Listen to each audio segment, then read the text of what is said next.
සැරසිල්ලක් සඳහා රිබන් කැබලි කපාත්තේ පළමු කැබල්ල 12යි. ඊට පස්සේ හැම කැබල්ලක්ම ඊට වඩා 5 වැඩි වෙනවා. හරිද? එතකොට ඔගේ පොඩ්ඩක් රටාවක් ක්ලියර් කරන්න නේ. 9 වසරේ දීපන් අර සංඛ්‍යා රටාව කියලා බලන්න. හරිද? ඒකෙන් හදන්න දී 12යි පළවෙනි එක 12යි ඊට පස්සේ ඊළඟ එක හොයන්නේ 12ට 5ක් එකතු කර. 12යි 5යි 17යි. ඊට පස්සේ ඊළඟ එක හොයන්නේ තව 5ක් එකතු කරන්න 17ට. 17යි 5යි 22යි. ඊට පස්සේ 22යි 5යි 27යි. ඔය වගේ දෙකක් තුනක් කියලා පොඩ්ඩක් 32 තුනක් දාන්න. 33ක් දාන්න. හරිද?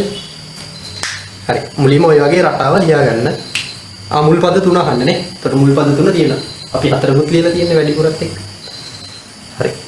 ඊට පස්සේ දෙවෙනි එක මේක පළවෙනි එක විතරයි.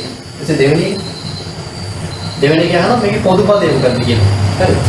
පොදු පදේ වෙන විදිය මතකයි. 9 අවසරේදී තිබ්බේ.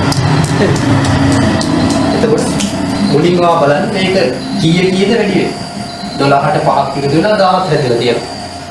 17ට 5ක් එකතු වෙලා 22 හැදලා තියෙනවා. 22ට 5ක් එකතු වෙලා 27 හැදලා තියෙනවා. එතකොට මේක කීයද වැඩි වෙන්නේ? 5 එතකොට 5 කියලා ලිව්වා. හරිද? ඊට පස්සේ n ඇසුරෙන් ලියන්න අපි එහෙම කියලා නෑ. හරිද? අපි මොකක් කරේ පොදු පදයක් ලියද්දී n ඇසුරෙන් තමයි ලියන්නේ. හරිද? n බැරි නම් ඔයාලට කැමති අකුරක් දාගන්න. n තමයි අපි වැඩිපුර පාවිච්චි කරන්නේ සාමාන්‍යයෙන්. හරිද? ඒතර 5න් 5 වැඩි වෙන හින්දා 5යි n කියලා දානවා.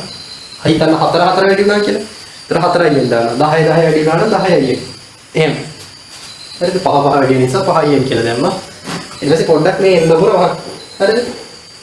n නපුර වහුවට පස්සේ තියෙන්නේ කීයද? 5 තියෙන්නේ. ඊට පස්සේ බලන්න 5 ඉඳන් 12 වෙනකම් මේකේ පළවෙනි පදේ 12නේ. 5 ඉඳන් 12 වෙනකම් තව කීයක් මදිද? 7ක් නේ මදි. අන්න ඒ ගාන මෙතෙන් එකතු කරා. හරිද? කීයෙන් කීයද යන්නේ 5න් 5. ඒ නිසා 5යි n කියලා දැම්මා. සෙන් නපුර පොඩ්ඩක් වැහුවා. දැන් තියෙන්නේ 5යි. 5 ඉඳන් 12 වෙනකම් කීයක් එකතු කරන්න ඕනේ? අන්න ඒ ගාන මෙතෙන් එකතු කරා. හරිද? 5යි ඉඳන් 7 මේක තමයි පොදු පදේ. හිතන්න මෙතන දැන් 5 වැහුවට පස්සේ මෙතන 12 වෙනුවට පොඩි ගාණක් තිබ්බ කියලා. හිතන්න 4 වගේ තිබ්බ කියලා. 12 වෙනුවට මෙතන හිතන්න 4 තිබ්බ කියලා. හරිද? එතකොට 5න් මෙතන 5 තියෙන්නේ මෙතන 4 තිබ්බ. එතකොට 5න් එක අඩු වෙන්නේ නැහැ. එතකොට මෙතන අඩු කිරීම එක තමයි වෙන්නේ. හරිද? දැන් මේක නම් මෙතන 5යි 12 තියෙන නිසා තව 7ක් එකතු වුණා. හරි. මේකේ ගාන මේක. හරිද?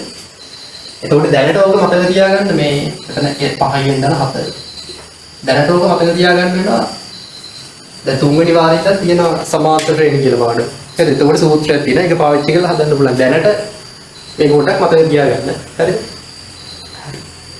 ඊට පස්සේ තුන්වෙනි එක අපිට කියනවා 12 වෙනි පදේ හොයන්න කියලා. එතකොට මේක ශ්‍රේණිය ලියාගෙන ගිහිල්ලා ඔයාලට ඕන නම් ලියන්න පුළුවන් 12 වෙනි පදේ කීයද කියලා. හැබැයි එහෙම ලිව්වොත් ඔයාලට එක ලකුණයි හම්බෙන්නේ. හරිද?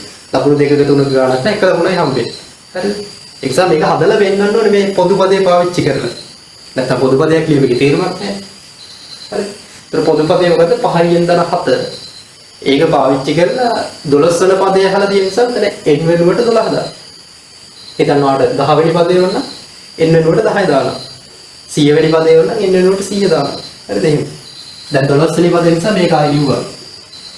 5යි ඉඳන් 7 එහෙම ලිව්වා. ඊට පස්සේ 5 ලිව්වා n වෙනුවට 12 දානවා. එකතු කිරීම 7. 12 වරක් 5 60යි. 60ට එකතු කරන්න 7ක්. හරිද? මෙහෙම කරන්න යන්න එපා. හරිද? මෙතන දැක්ක ගමන් 5 වෙනම තියලා 12යි 7යි එකතු කරලා ඒක දාන්න එපා වැරදි. හරිද? 12යි 7යි 19 19යි 5යි උඩ කරලා එහෙම ගන්න බෑ. අර වන් බෙගුදරි කියලා ඉගෙන ගත්තේ 10 මේ බෝඩ් මෑත්ස් මෙතඩ් එක. හරිද? වන් බෙගුදරි මෙතඩ් එක. හරි? ඒක පාවිච්චි කරන්න ඕන. භාගවලදී අපි ඉගෙන ගත්තා. හරි. මෙතන මුලින් කරන්න ඕනේ වාහන සුළු කරන එක. ඊට පස්සේ තමයි එකතු කිරීම කරන්නේ. එතකොට මෙතන 67ක් වෙනවා 12 වෙනි පදේ. හරි. ඊට පස්සේ 4 වෙනි එක අපිට කියනවා 20 වෙනි කැබැල්ල කපා ගැනීමට මීටර 1ක් ප්‍රමාණවත් නොවන බව. හරි. ඒතර 20 වෙනි කැබැල්ල කියන්නේ දැන් මෙතන 5යි ඉඳන් 7 අපි 12 වෙනි පදේ හොයාගත්තා. ඒ වගේ හොයාගෙන 20 වෙනි පදේ n වෙනුවට 20 දාන්න. 5යි ඉඳන් 7 ලිව්වා. n වෙනුවට දාන්න 20. දාන්න 7. ඒතර 20 5ක් 5ේම 20ක් කියන්නේ 100යි. 100 දාන්න 7. 107යි. මෙතන එන්නේ සෙන්ටිමීටර වලින්. ඒතර සෙන්ටිමීටර 107ක් කපන්න පුළුවන් ද මීටරයක කොටසකින්. මීටරයක් කියන්නේ මීටරයකින් සෙන්ටිමීටර් 100ක් නේ. මීටරයකින් සෙන්ටිමීටර් 100ක් නේ. ඒතර 20 වෙනි පදයේ ඉන්නේ 107ක්. ඒතර 100ට වඩා 107 වැඩි. ඒක නිසා අපිට මීටරයක කොටස වලින් 107 කොටස කපන්න බෑ. ඒක නිසා අර කලින් වගේ අසමානතාවයක් ගන්න ලියන්න. 107 ලොකුයි 100ට වඩා කියලා පෙන්නන්න පුළුවන්. එහෙම නැත්නම් වාක්‍යය ලියුවත් කමක් නැහැ. ඒක මොකක් කර පෙන්නන්න අඩු වැඩි කතාවක් පෙන්නන්න තිබ්බොත් මේක ලියන්න ඕනේ. හරිද?